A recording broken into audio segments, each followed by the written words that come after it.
가지로 하나님의 말씀을 나누겠습니다. 첫 번째, 요셉의 토지법. 첫 번째, 요셉의 토지법. 두 번째, 제사장의 토지법. 이 제사장의 토지법은 다른 말로 표현하면 나의 토지법이라고 할 수 있습니다. 그래서 오늘 두 가지의 토지법인데 크게 나누면 요셉의 토지법 그리고 제사장의 토지법.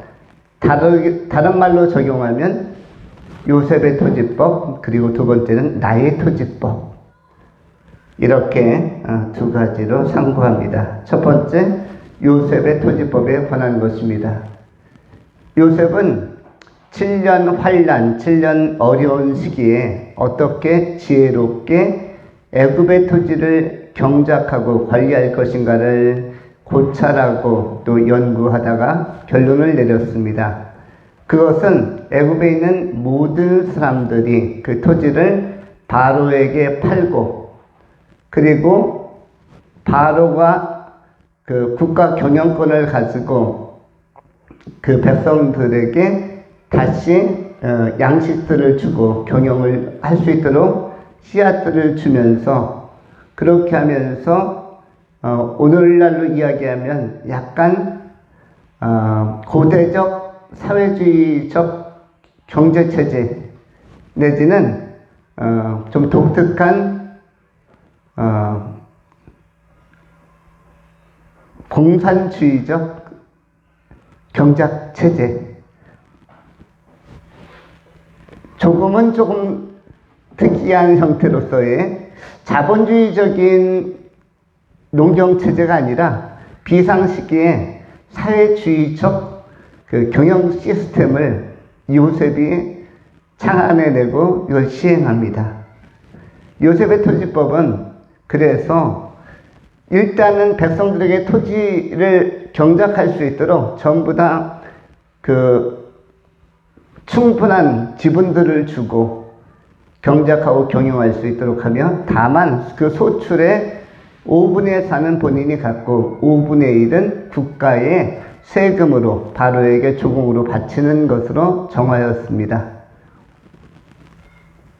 국가가 경영하고 국가가 관리하기 때문에 또 시스템이나 아니면 농기구나 이런 것들을 뭐 무상 대여하거나 제공하고 해서 적극적 경영으로 말미암아서 어려운 사람들이 없도록 또 이 식량이 부족하지 않도록 적극 경영의 시스템으로 들어간 것입니다.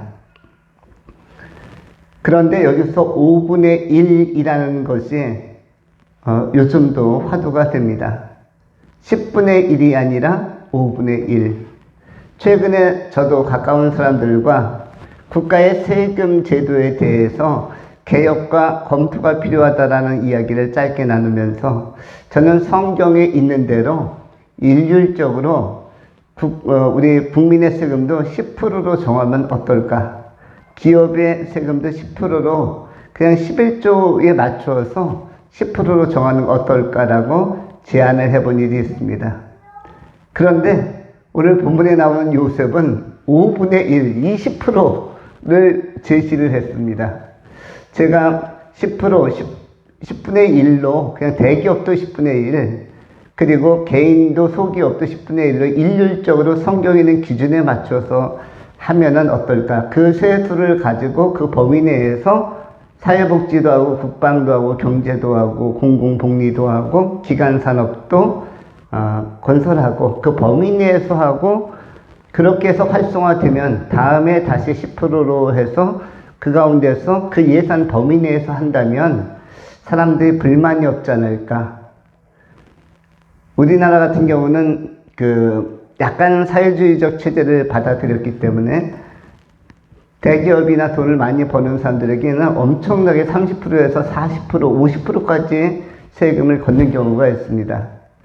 물론 서민의 입장에서는 그게 좋은 일일 수도 있겠으나 그러나 그 소유와 경영을 하는 사람의 입장에서는 세금을 40%, 50% 납부하는 것은 굉장히 어려운 부담이 될 수도 있습니다.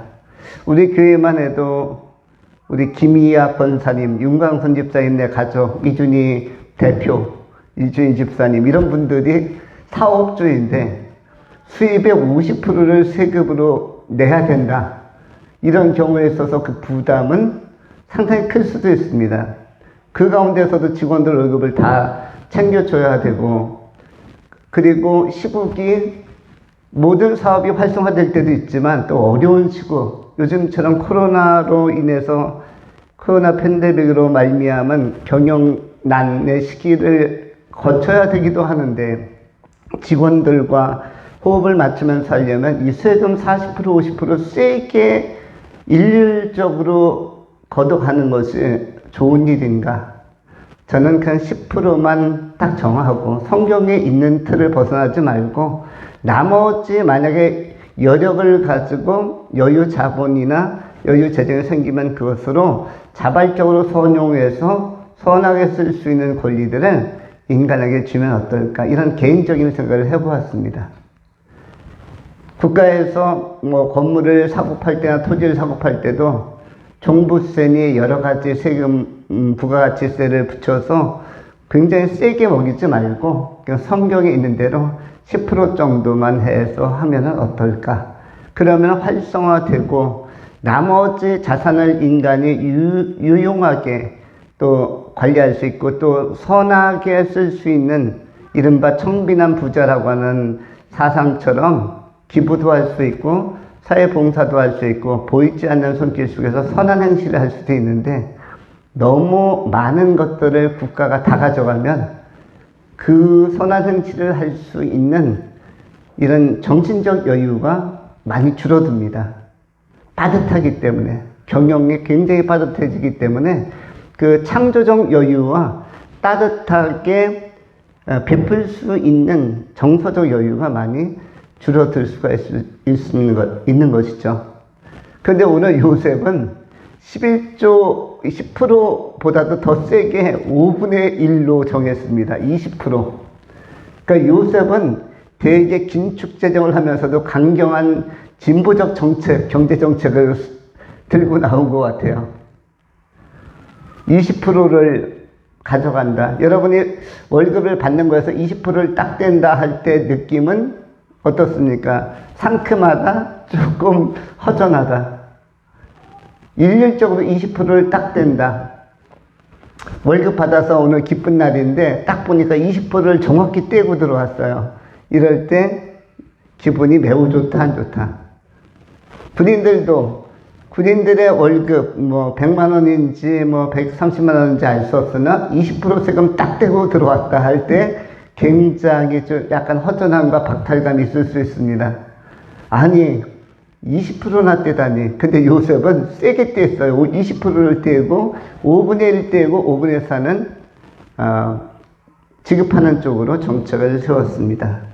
이것은 어쨌든 애굽의 상황에 맞는 요셉이 보건대는 20%는 국가가 가지고 가야만 다시 재분배, 재투자하기에 또 기간 산업으로서 시스템을 지원하는데 아마 그 정도가 적정하다라고 본 것 같습니다. 그리고 5분의 4는 다시 각 개인들이 수익으로 가져가서 그것을 생활과 또 여러 가지 삶의 그 문화적인 영역을 잘 활성화할 수 있도록 활용하도록 요셉은 정한 것 같습니다.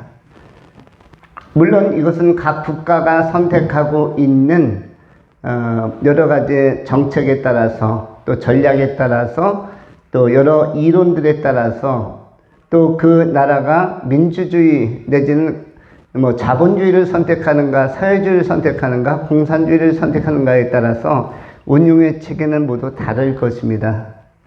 그러나 요셉은 어쨌든 그 5분의 1을 정해서 일률적으로 정했습니다. 여기에는 조금 더 높은 관료들 또 대기업, 소기업 좀 어려운 사람을 구별하지 않고 똑같이 5분의 1 정해서 5분의 4는 본인들이 그리고 5분의 1은 국가에게. 그 당시에 왕은 바로였죠. 그래서 나라가 튼튼하고 안정된 나라를 기반으로 인해서 그 7년을 원활하게 풍성하게 풀어간 모습을 보여줍니다. 여기에서 그 22절에서는 어떠한 내용이 나오냐 하면 22절에 제사장들의 토지는 사지 아니하였으니 제사장들은 바로에게 녹을 받음이라 바로가 주는 녹을 먹음으로 그들이 토지를 팔지 않음이었더라. 녹이라는 단어 히브리어로 호크라는 단어인데 이것은 정확히 계산해 주다 또는 분배해 주다. 어떤 빵이나 케이크 또는 피자의 몫을 나누듯이 정확히 분배해 주는 것을 이제 녹이라고 이야기하는데 제사장들은 국가가 그 몫을 챙겨주었다라고 이야기를 하고 있습니다. 일용할 양식을 국가가 책임지는 시스템을 요셉이 쓴 것입니다. 그래서 요셉은 일반 백성들이나 제사장이나 모두가 7년의 이 궁핍한 시간을 피폐한 시기를 풍성하게 잘 넘겨갈 수 있도록 7년의 식년기도 행복하고 즐겁게 살아낼 수 있도록 좋은 정책, 경제정책을 제시한 것입니다. 요셉 시대의 사람들은 모두 만족했고 그 사람들이 인종에 관계없이 피부 색깔에 관계없이 그리고 나라에 관계없이 종족에 관계없이 이집트 사람이든 이스라엘 사람이든 중동 사람이든 지중해 사람들이든 아프리카 사람들이든 요셉을 찾아온 모든 사람들이 이 법의 적용을 받으면서 행복하게 살았습니다. 요셉 밑에 있는 백성들도 행복했고 요셉 위에 있는 바로 왕도 행복했고 요셉 자신도 행복했고 이렇게 지혜로운 정책을 통해서 본인도 행복하고 본인을 따르는 무리들, 군중과 백성들도 행복하고 또 위에 있는 왕도 행복하다면 그것은 굉장히 좋은 선택이라고 생각이 되어집니다. 요셉은 미래를 잘 준비하는 사람이었고 각자의 특성에 맞게 이 녹을 챙기고 또 수입이 분배되어서 건전하게 생활할 수 있도록 좋은 경제정책을 펼친 지혜로운 사람이었습니다. 두 번째 생각하는 것은 제사장의 토지법, 곧 나의 토지법에 관한 것입니다. 26절 말씀에 성경이 이렇게 기록을 합니다. 요셉이 애굽 토지법을 세우매 그 5분의 1이 바로에게 상납되나 제사장의 토지는 바로의 소유가 되지 아니하여 오늘날까지 이르니라. 26절에 두 가지의 내용이 나오는데 앞에 나오는 애굽의 토지법, 이것은 전 국토를 국유화하는 것이 골자였습니다. 그래서 생산물의 5분의 1을 세금으로 징수하고 5분의 4는 각 수고한 백성들이 활용하도록 하는 그러한 방식이었죠. 이것은 애굽의 토지법, 법규와 규례가 없는 정책이 없었던 그러한 애굽에게 아주 효율적인 정책으로 제시된 것입니다. 그런데 우리가 생각하려고 하는 것은 그 다음에 나오는 말씀입니다. 26절 말씀 끝에 제사장의 토지는 바로의 소유가 되지 아니하여 오늘날까지 이르니라. 제사장의 토지는 왜 바로의 소유가 되지 않고 오늘날까지 제사장의 몫이 되었을까라고 하는 것입니다. 제사장은 제사장으로서의 정체성을 가지고 제사장의 일을 전문적으로 하는 사람들입니다. 그런데 제사장에 대한 새로운 제안이 신약성경 2장 9절 10절에 기록되어져 있습니다. 베드로는 이렇게 말씀합니다. 그러나 너희는 택한 족속이요 왕같은 제사장들이요 거룩한 나라요 그의 소유된 백성이니 이는 너희를 어두운 데서 불러내어 그의 기이한 빛에 들어가게 하시니 아름다운 덕을 선포하게 하려 하심이라. 너희는 왕같은 제사장이요 거룩한 나라요 하나님의 소유된 백성이다 라고 표현하면서 너희는 왕같은 제사장들 또는 왕같은 제사장이라고 선언합니다. 제사장을 히브리어로는 코헨이라고 하죠.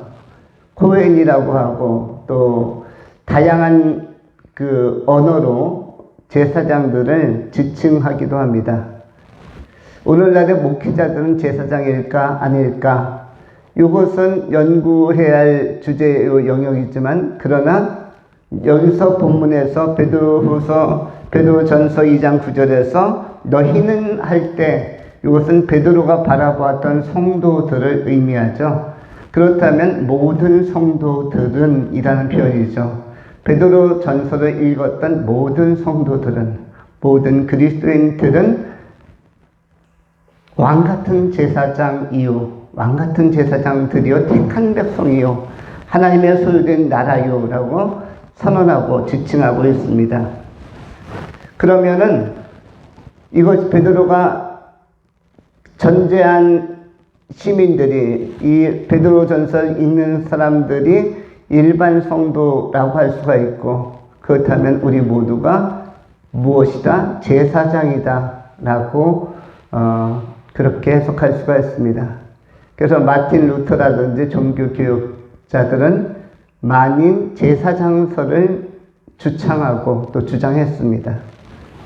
이전에는 교황에게 나가서 고해성사도 하고 어떤 중재자와 중보자가 하나님과 우리 사이에, 하나님과 백성 사이에, 또 예수 그리스도와 인간 사이에 또 다른 중재자가 있어야 하는 것처럼, 그래서 마치 신부에게 가서 고해성사를 한다든지, 우리가 양심에 꺼려지거나 아니면 잘못된 일을 할 때, 죄의 행을 저질렀을 때 신부를 찾아가야 하는, 신부님이 출타 중이면 다시 올 때까지는 고해성사도 하지 못하고 그 어려운 심령에 해가 되는 유해한 그 고민거리를 안고, 그것이 신부님이 돌아오려면 몇 개월이 지나야 된다면 몇 개월을 기다려야 되는, 문제를 해결하지 못하는 이러한 애매함을 극복하기 위하여 또 성경을 연구하면서 만인 제사장설이라는 것은 바로 내가 죄를 깨닫고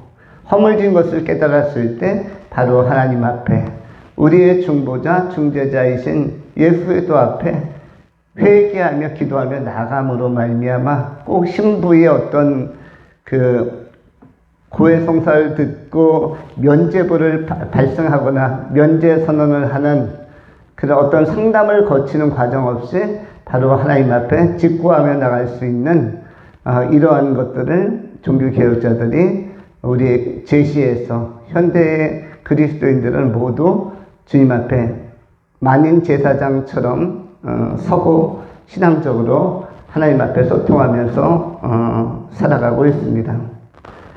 여기에서 만일 제사장이 바로 우리 자신이라면 우리 자신에게도 예수님의 왕적 권세가 있고 예수 영접한 우리들에게 왕같은 권세가 있고 또 왕같은 제사장의 권위가 있고 하나님의 택한 소유요 하나님의 통치 안에 있는 하나님의 나라된 백성이라면은 또 하늘의 시민권을 둔 자로서 살고 있다면 우리는 조금 더 이 문제를 섬세하게 살펴볼 필요도 있습니다. 제사장의 토지는 무엇인가? 제사장은 어떻게 보면은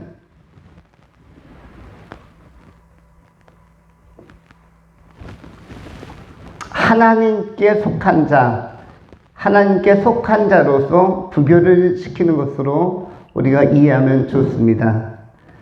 바로의 소유가 되지 아니하였다라는 것은 일반적으로 왕의 통치하에 모든 지상에 있는 사람들, 모든 직업군에 관계없이 바로의 소유가 되어야 정상이죠. 제사장의 토지도. 그런데 바로의 소유가 되지 아니하여 오늘까지 이르렀다라는 것은 제사장은 누구에게 속했다라고 보는 거죠? 하나님에게, 절대자에게 속했다. 절대자에게 속했다라는 것을 구별해 놓는 것입니다. 그리고 동시에 이 땅 속에서 그 소유에 대해서 제사장들이 손을 대지 않도록 하는 것은 무엇이겠습니까? 제사장의 자세와 직분이라는 것은 하늘의 소유를 두는 것이며 하늘의 소유를 바라보는 것이며 하늘의 상급을 바라보면서 하나님께서 주신 목대로 공급받아서 살아가는 자. 그래서 전통적인 제사장 개념을 가진 분들은 오늘날도 제사장이 목회자냐 아니면 제사장이 목회자가 아니냐 이 두 가지를 가지고 신학적 이론을 펼치는 부류가 있습니다. 어떤 것이 옳다 그르다의 문제는 아닌데 제사장이 목회자냐 라고 생각하는 분들도 있고요. 제사장이 목회자가 아니냐 라고 생각하는 분들은 목회자는 사도적인 직분을 가진 것이지 구약의 제사장적 직분을 가진 게 아니다 라고 주장하는 분들도 있습니다. 그런데 또한 이것을 결론을 쉽게 내기 어려운 것은 목회자는 예배를 담당하기 때문에 하나님과 인간 사이에서 예배를 전달하기 때문에 사도적, 어떻게 보면 선지자적 직능이 강하지만 제사장으로서의 또 맥락 안에도 있기 때문에 이것은 검토가 필요하다라고 하는 것입니다. 일반적으로 그래서 목사님들은 세상 일을 잘 안 하려고 합니다.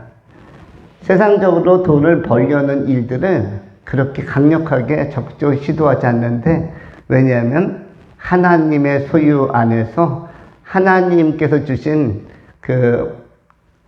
범주 안에서 족한 줄 알고 살아가는 것, 그리고 진정한 소유는 어디 있다고 보는 것이죠? 하나님의 나라에 있다라고 보기 때문에 목사님들은 급여를 주면 받는 것이요, 안 주면 안 받는 것이요, 이렇게 쿨하게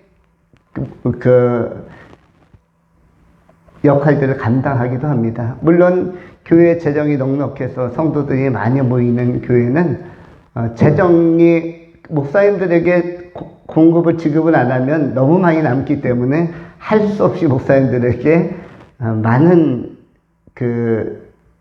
재정을 지급하는 교회들도 있습니다. 여기는 재정이 많기 때문에, 재정이 너무 많이 거쳐 있기 때문에 어딘가로 지급을 해야 되니까 목사님들의 연봉에 많이 힘을 실어 주어서 이렇게 몇억 단위로, 몇십억 단위로 지급이 되는 교회도 있는지 모르겠습니다만 몇억 단위까지는 지급이 되는 것으로 알고 있습니다. 그러나 본질적인 것은 무엇이다? 하나님의 나라에서 상급도 있는 것이고, 하나님의 나라에서 더 궁극적으로 결산되어야 할 영역이 많기 때문에 이 땅에서는 그 목회 현장에 적든 크든 지극히 작은 것에 충성하면서 최선을 다해서 달려가는 것이 중요하다. 사도들, 바울이라든지 또 여러 믿음의 종들, 요한이라든지 베드로도 마찬가지입니다만 그들은 달려갈 길, 자신에게 맡겨진 사명의 길을 완수하기 위하여 전심전력을 다했습니다. 나의 달려갈 길과 주 예수께서 주신 사명, 그 사명을 복음 전파의 사명을 완수하려 하면은 나의 생명도 조금이라도 아끼지 아니하고 달려간다라고 이렇게 고백을 하면서 바울을 포함하여 많은 사도들이 하나님 앞에서 헌신한 것을 보게 되었습니다. 우리가 이야기하려고 하는 것은 우리도 이러한 자세가 필요하다. 우리가 제사장적 직임, 제사장적 신분을 베드로후서 2장 9절에서 베드로가 제시하고 설명해주고 있기 때문에 이 말씀이 맞고 이 말씀에 아멘 한다면 우리 또한 제사장적인 속성을 가지고 이 시대에 살고 예배자적 헌신 속에서 살고 있다면 우리 또한 우리의 궁극적인 소유는 하나님의 나라에 있다. 그래서 이 지상적으로 우리가 어떤 급여 내지는 우리의 재정 생활에 연연해 하지 말고 하나님께서 주신 목대로, 오늘 본문에서는 그 녹대로 하나님께서 정해주시고 잘라주시고 공급하신 대로 선하게 기쁨으로 받으면서 살아가면 좋을 것이다 하는 것입니다. 아굴의 기도에 나온 것처럼 어떤 것이 좋다고 합니까? 부하게도 마옵시고 가난하게도 마옵시고 우리가 언제나 감사함으로 선용할 수 있는 공급을 받는다면 그것이 좋고, 또 어릴 때나 젊을 때 일시적으로 공급받는 게 아니라 평생 동안 공급받는다면 이것이 더 아름다울 수가 있습니다. 우리는 우리 공동체 안에서도 94세까지 직장 생활하면서 자신의 은사들을 개발하고 끝까지 이렇게 재정을 본인의 손으로 벌기도 하고 또 선용하기도 한 또 우리 동료들도 알고 있습니다. 사실 우리가 90세가 넘어서도 정상적으로 직장에 출근할 수 있다. 이것은 굉장히 큰 도전이고, 우리도 건강관리 잘 할 뿐만 아니라 우리가 쓸 수 있는 두 번째, 세 번째 은사들도 잘 개발해서 우리도 90세가 되든 100세가 되든 정상적으로 출근하면서 인생을 살아간다면 이것도 참 재미난 인생 경영이 되지 않을까. 그러면서 지족한 줄을 알면서 감사하는 마음을 가지고 우리가 살아간다면 그것이 성도로서 이번 인생을 제대로 잘 살아내는 모습이라고 할 수가 있습니다. 성경 가운데 디모데전서 6장에 여러 가지 교훈들이 잘 제시되고 있는데, 그 가운데에서 지족이라는 단어들이 많이 나오고 있죠.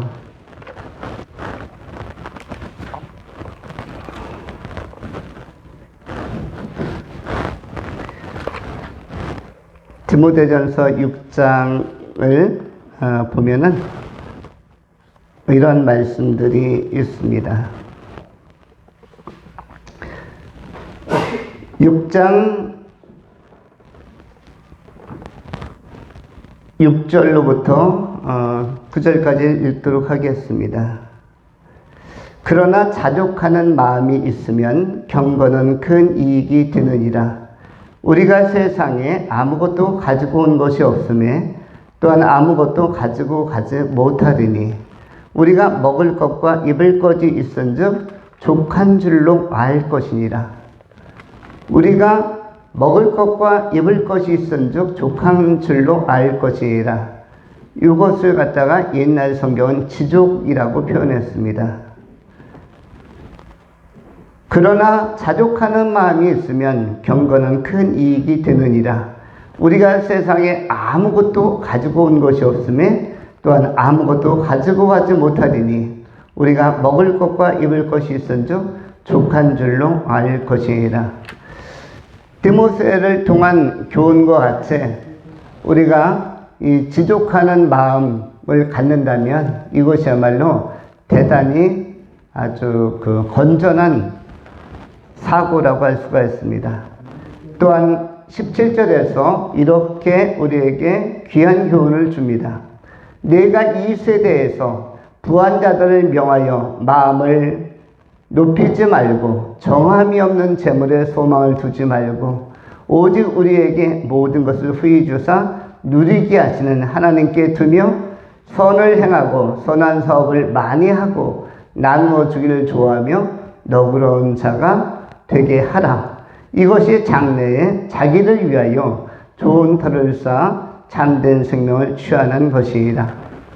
이 본문의 말씀에 의하면 이 땅 속에서 먹을 것과 마실 것이 있다면, 일용할 양식이 있다면 감사함으로 지족하는 마음으로 살 것이며, 우리가 이 세대에서 부한 자들의 어떠함처럼 마음을 높이지 말고 높아지려는 마음 내지는 허영심 같은 것은 우리가 극복하고 정함이 없는 재물에 소망을 두지 말고 오직 우리에게 모든 것을 후히 주사 누리게 하시는 하나님께 두며 선을 행하고 선한 사업을 많이 하고 나누어 주기를 좋아하며 너그러운 자가 되게 하라 라고 말씀하신 이 교훈을 잘 받아들인다면, 그리하여 진정한 우리의 소유는 하나님의 나라에 있고, 우리의 진정한 보물도 하나님의 나라에 있고, 우리의 진정한 상급도 하나님의 나라에 둔다면, 이것이야말로 우리를 건전하게 하는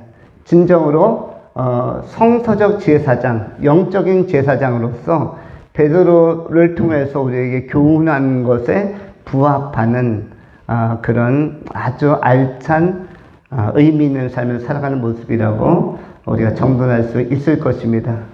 우리의 진정한 토지는 이 땅에 있는 것이 아니라 어디에 있습니까? 하나님의 나라, 하나님의 땅에 있는 땅의 진정 우리의 소유이며 영원히 나의 소유인 것입니다. 하늘에서 하나님께서 거처로 우리에게 주시는 그 집이 우리 집이요, 영원히 내 존재가 살 집이며 영생하도록 살 진정한 거처는 하나님 나라에 주신, 선물로 주신 집이 새 예루살렘 도성에 있는 집이 진정 나의 집이다. 그 땅이 나의 영원한 소유이다. 이렇게 생각하시면 좋을 것입니다.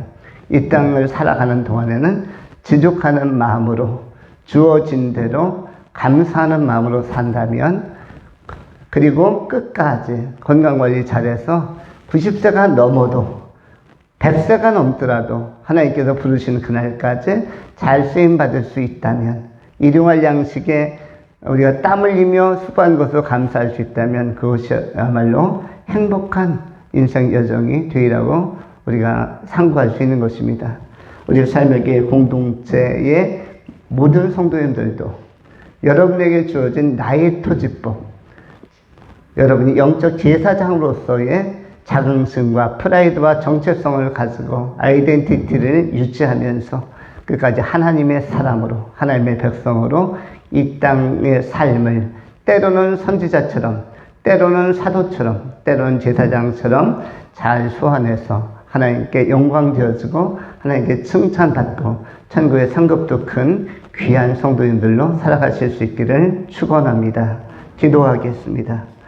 거룩하신 하나님 감사합니다. 오늘도 복이 있는 날 요셉의 토지법을 통해서, 또한 요셉이 어려운 7년 환란기를 지혜로, 경제 정책으로, 또 혁신적인 개혁적인 정책으로 타개해 나간 것들을 우리가 검토해 보면서, 특별히 제사장의 토지에 관한 문제까지 다루면서 우리가 왕 같은 제사장이라는 표현으로 베드로를 통하여 지칭해 주신 하나님의 또 교훈을 새기면서 하나님의 나라의 상급을 쌓는 자로, 하나님께서 예비하신, 아버지께서 예비하신 아름다운 처소, 그 처소가 영원한 우리의 토지요, 또 우리의 처소요 집인 줄 알고 그 나라를 사모하며 동경하며 살아가는, 천성을 향하여 저렇게 고상한 신앙적 목표를 가지고 경주해가는 아름다운 성도님들이 다 되게 하여 주시옵소서. 우리 구주 예수 그리스도 이름으로 감사하며 축복하며 기도하옵나이다.